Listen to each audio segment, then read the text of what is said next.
I think I mentioned before how she's quite physically attractive, and you give people who are attractive the benefit of the doubt, intellectually, personally, and whatnot. Whereas I've known people who had a similar level of intellect that I think I mentioned, and I'll eventually do a play on this woman who was short, fat, and ugly, and had no real talent.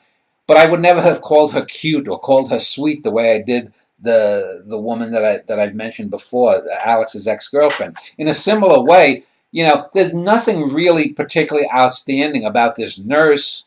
She's not an artist. Okay, she's probably more intelligent than average in that she's a nurse. But the thing that makes her stand out to Danny Wagner is that he wakes up and her beautiful visage is looking down upon him, ready to take care of him. It's like a near-death experience. Yeah, there's something beautiful. She wants to take care of you or whatnot. But this beautiful vision also wants something from Danny as he's waking up. She wants to know what the hell he might have seen that would give him this insight to say this bizarre little passage, which goes back to this is also a technique that I use in a Norwegian in the family. Remember, that opens with the Norwegian killing Paulie, and he has the bizarre saying about, flowers in May or whatnot, and that comes full circle and whatnot. So there are a lot actually, that's actually referred to in this play. Yeah. When she says, Uncle Travis says hi from Taylor, you compare it to the first line in Norwegian. Yeah. And say, this is not exactly there, or call me Ishmael, or something of that sort.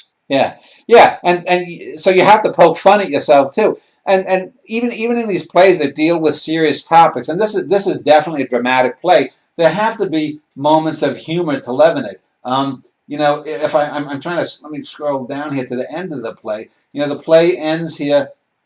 Let's see. We get Satie's Gymnopedie #1 again, which I've used. This is maybe the second or third time I've used it. And it starts playing. A good girl is me, but Dana's voice. I'm here, Dana. And you are Dana. You are. So we get again, probably 6 or 7 times this repetition of things. But it's not repetition just to fill space up. It's not repetition just to hammer home a point, but the repetition to show how fragile memory is. Like I said, the crazy gal who thinks now that she has gaining superpowers, every post she does, she changes her, from 20 years ago to now, she changes what happens, but it doesn't recognize that she's changing it. Here, Danny is writing his play and clearly recognizes that whatever happened between him and this nurse, or whatever he said that got her interested in him, and whether there's life and death,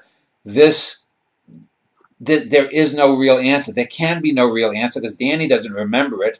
And even if he did remember it, it wouldn't really change anything substantially because his memory would change at every iteration of what happened. So